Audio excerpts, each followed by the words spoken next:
आप देख रहे हैं योर मनी। विरल भट्ट हमारे साथ बने अभी क्वेरीज को आंसर करने के लिए बात करते हैं कुछ और क्वेरीज की। और अगला सवाल पूछने के लिए सूरज हमारे साथ है गुड़गांव से। सूरज नमस्कार, बताइए अपना क्वेश्चन। मैम मेरा सवाल था रिगार्डिंग ELSS फंड्स। सो मेरा 5000 का इन्वेस्टमेंट है मेरे एसेट्स में, 3000 का मोतीलाल ओसवाल ELSS एंड 5000 का SBI लॉन्ग टर्म इक्विटी में। इसके अलावा मेरा 1000 रुपीज़ का पराग बारिक फ्लेक्सी में है, 1000 का HDFC hybrid and SBI large and mid cap में 7000 और HDFC लार्ज एंड मिड में 6700। ओके, ठीक है। तो मेरे 2-3 सवाल थे। पहला सवाल था कि मैं ELSS फंड्स को बंद करके HDFC और SBI large and mid cap में इन्वेस्ट करना चाहता हूँ, तो क्या ये सजेस्टेड है एक्सपर्ट से? दूसरा क्वेश्चन था मेरा HDFC हाइब्रिड को लेके, इसका लॉन्ग टर्म व्यू क्या है? ओके। और तीसरा आपका 15 साल में 2 करोड़ का लक्ष्य है। Yes ma'am, yes. Okay, 12 lakh की पोर्टफोलियो की वैल्यू है। तो पहले इन्होंने पोर्टफोलियो अपना पूरा बता दिया। 2 ELSS फंड है इनके पास जिसमें 8000 की टोटल SIP जा रही है फिलहाल। टोटल SIP अमाउंट 28700 का है। तो विरल 3 सवाल इनके क्विकली। पहला कि क्या ELSS फंड से पैसा शिफ्ट करना चाहिए SBI और HDFC लार्ज मिड कैप में? दूसरा HDFC हाइब्रिड इक्विटी फंड कैसा है लॉन्ग टर्म के लिए? और तीसरा इनका गोल 15 साल में 2 करोड़ का। बताइए सजेशंस एक एक करके। मैं क्विकली बता दूंगा दीपाली के पोर्टफोलियो में चेंजेस की जरूरत है। किसमें बने रहना है? HDFC large and mid cap, PPFS flexi cap और मिराई ELSS। निकल किसमें जाना है? HDFC का hybrid equity, SBI large and mid cap, Motilal ELSS और SBI का लॉन्ग टर्म इक्विटी। और ऐड किसमें करना है? नया ऐड करना है ICICI का बैलेंस एडवांटेज, इन्वेस्टको का मल्टी कैप, कैनरा का फोकस फंड और मोतीलाल का मिड कैप फंड। 15 साल में 12% अनुमान से 28,700 की SIP चल रही है। वो 2 करोड़ 2 लाख जुटा पाएंगे 12% अनुमान से। ओके, तो विरल यानी जो इनकी स्ट्रैटेजी है ELSS से एग्जिट करके SBI large and mid cap या HDFC large and mid cap, उसको इस तरीके से समझ ले कि उसकी जगह नया कैटेगरी ऐड कर दे जो फंड्स आपने सजेस्ट किए हैं। Plus hybrid equity long term के लिए नहीं कंसीडर करना है। कोई फंड जो ये जिसमें हो सकता है इनको लमसम डालना हो, जो आप सजेस्ट करना चाहें, if not hybrid equity HDFC का? नहीं, देखिए मुझे लगता है कि HDFC का लार्ज एंड मिड कैप में बने रहे, HDFC के हाइब्रिड में नहीं रखना है। SIP कर रहे हैं तो मुझे लग रहा है कि ये कंटिन्यू करे लार्ज एंड मिड कैप को। हाइब्रिड इक्विटी नहीं कंटिन्यू करना है। और ELSS में सिर्फ मिराई का ELSS फंड है, उसको कंटिन्यू करिए। ओके, और अगर इनको कोई लमसम डालना हो किसी फंड में पैसा, तो कोई एक फंड लॉन्ग टर्म के लिए कैसा दिख रहा है आपको? पराग परिक का फ्लेक्सी कैप फंड मेरा पर्सनल चॉइस हमेशा रहेगी, लमसम के पॉइंट ऑफ व्यू से, डाइवर्सिफिकेशन के पॉइंट ऑफ व्यू से। ओके, तो क्लियर है सूरज, आपके पोर्टफोलियो बदलाव की जरूरत है। जो फंड आप जानना चाहते थे लॉन्ग टर्म के लिए, उससे निकलने की सलाह दी है। लॉन्ग टर्म के लिए कोई चुनना है तो पराग परिक फ्लेक्सी कैप चुन सकते हैं जो ऑलरेडी आपके पोर्टफोलियो में है। 4 फंड से निकलना है, उन्हें रिप्लेस करना है 4 दूसरे फंड से। कौन से हैं दूसरे funds? ICICI pro balance advantage, Invesco India multi cap, Canara bank focus equity और मोतीलाल ओसवाल मिड कैप। बाकी रही बात आपके गोल की, तो 2 करोड़ से ज्यादा की राशि आप इकट्ठा कर लेंगे इन 15 ईयर्स, अगर 12% का रिटर्न मिलता है तो। बात करते हैं अगले व्यूअर से। दीप्ति हैं दिल्ली से, ईमेल के थ्रू इन्होंने सवाल भेजा है। 37 साल इनकी उम्र है, मंथली SIP है 15,000 की, हाल ही में SIP शुरू की है, 20 साल में 1 करोड़ का लक्ष्य है। फंड्स सिलेक्शन कैसा है, गोल पर राय चाहती हैं जानना। सवाल इनका है पराग Pareek flexi cap 5000 per month, 2000 per month ICICI pro multi cap में, 2000 per month ICICI pro large and mid cap में, महिंद्रा मनुलाइफ बिजनेस साइकिल में 2000, फ्रैंकलिन इंडिया फ्लेक्सी कैप में 2000 और सिमिलर अमाउंट है टाटा स्मॉल कैप में। बताइए क्या राय रहेगी आपकी?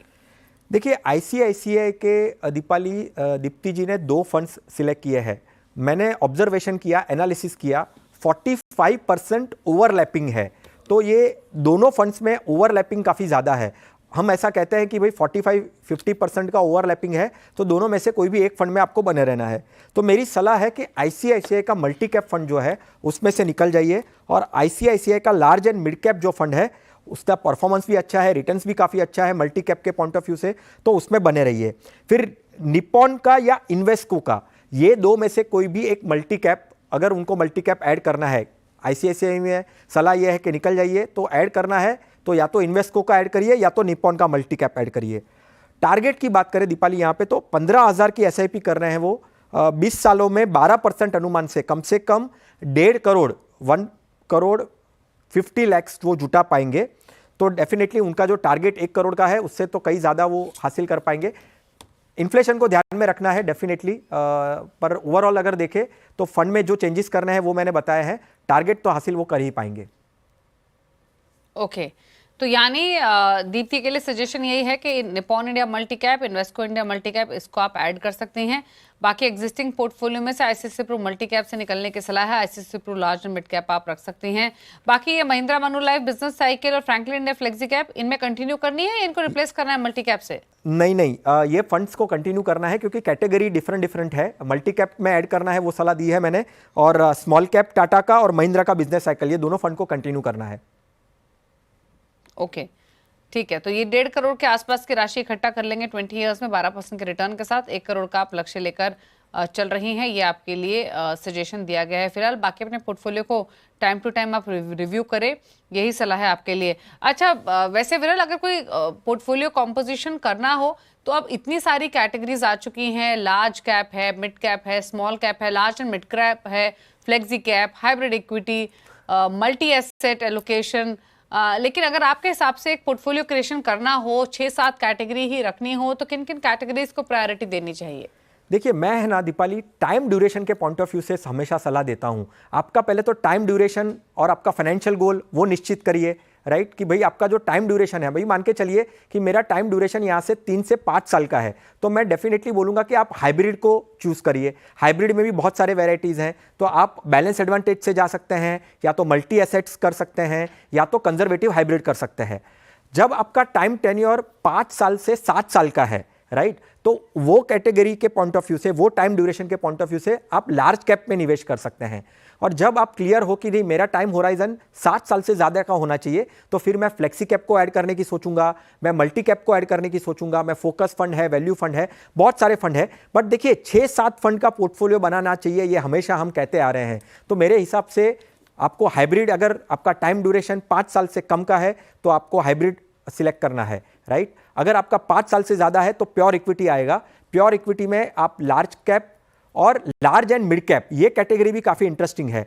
Large and mid cap, flexi cap और मल्टी कैप, ये 3 कैटेगरी हो गई। फिर आपका एक हाइब्रिड हो गया, राइट। और एक लॉन्गर टर्म के पॉइंट ऑफ व्यू से स्मॉल कैप को भी आपको इग्नोर नहीं करना है, तो उसके लिए आप या तो एक डेडिकेटेडली एक कोई स्मॉल कैप में भी जा सकते हैं, या आप फ्लेक्सी कैप और मल्टी कैप से भी एलोकेशन कर सकते हैं। तो ओवरऑल परसेंटेज वाइज एलोकेशन देखना है तो मेरे हिसाब से 30% एलोकेशन आप फ्लेक्सी कैप और मल्टी कैप में कर सकते हैं, 30% एलोकेशन आप कर सकते हैं लार्ज एंड मिड कैप या तो मिड कैप में कर सकते हैं, और बाकी का 30% जो है वो आप हाइब्रिड या तो एक स्मॉल कैप को भी ऐड कर सकते हैं। ओके, चलिए, तो ये आपको बताया गया है आपके टाइम होराइजन के हिसाब से आपको कौन सी कैटेगरी को इंपॉर्टेंस देनी है, रेलेवेंस देनी है। डेफिनेटली समय इंपॉर्टेंट है। अगर आपका छोटी अवधि का समय है तो रिस्क टेकिंग कैपेसिटी कम हो जाती है, उस हिसाब से हाइब्रिड कैटेगरी ठीक रह सकती है। थोड़ा लंबा समय हो तो आप फ्लेक्सी कैप, मल्टी कैप यहाँ पर एक्सपोजर ले सकते हैं, और एक्सट्रीम लॉन्ग टर्म व्यू है तो डेफिनेटली आप स्मॉल कैप्स पर ज़्यादा ध्यान दे सकते हैं। लेकिन चलिए आप पूछ लेते हैं विरल के टॉप 4 फंड्स। विरल, बताइए आपकी चॉइसेस। दीपाली, मेरे टॉप 4 फंड्स हैं। डेफिनेटली इन्वेस्टर्स को अपना risk profile, time horizon definitely देखना पड़ेगा और फिर ही सिलेक्शन करना पड़ेगा। मेरे हिसाब से, अभी के हिसाब से गोल्ड की जो मूवमेंट है, और अगर एसआईपी के पॉइंट ऑफ व्यू से एक्सपोजर लेना है तो एसबीआई गोल्ड देख सकते हैं। सिमिलरली मल्टी एसेट कैटेगरी भी काफ़ी लुक्रेटिव है, 5 साल का व्यू भी हाइब्रिड में देख सकते हैं, उसके लिए वाइट ओक का मल्टी एसेट है। इक्विटी में धीरे धीरे ऐड ऑन करना है, पोर्टफोलियो बिल्टअप करना है, तो उसके लिए कैनरा का एक फ्लेक्सी कैप फंड और एचडीएफसी का फोकस फंड। ओके, शुक्रिया आपका विरल शो में आने के लिए। तो ये रहे विरल के टॉप 4 फंड्स आपके स्क्रीन पर, जिसमें एसबीआई गोल्ड फंड विरल ने सजेस्ट किया है, साथ ही आप White Oak multi asset, Canara flexi cap और एचडीएफसी फोकस फंड को चुन सकते हैं। तो ये लॉन्ग टर्म के हिसाब से कंप्लीट पोर्टफोलियो चॉइस विरल ने आपके साथ शेयर की है। थैंक यू विरल शो में आने के लिए। इसी के साथ योर मनी में तो इतना ही। ब्रेक के बाद भी खबरें जारी हैं। नमस्कार।